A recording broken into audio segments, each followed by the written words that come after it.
ऐसे न धरिया पवरिया हो जाई न राजा जी बहरिया हो दुखतावा बही कमरिया हो लूटे न दे हब लहरिया हो हमेशा एक के बहाना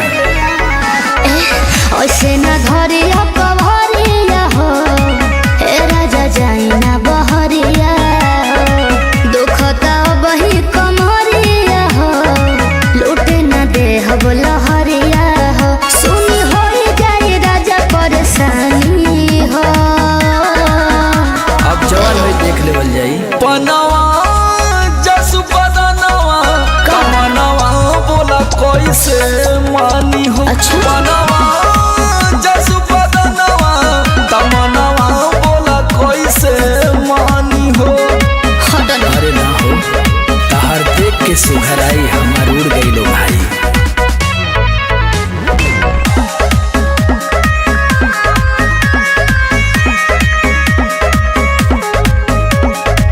रात भर कसहूँ अपना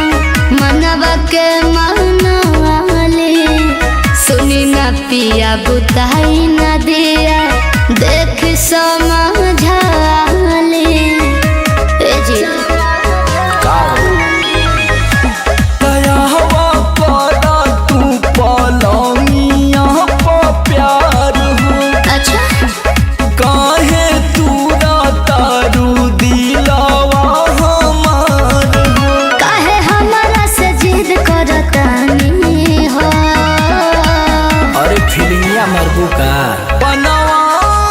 जस बदनवा कमनवा बोला कैसे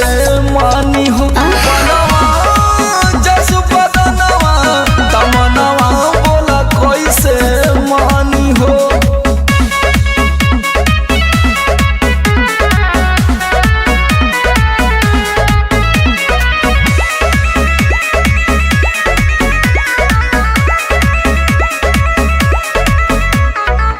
यादो गोलू सहमर रउआ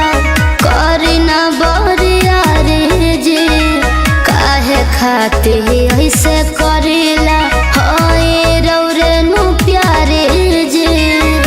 ऐसे कहाँ करेला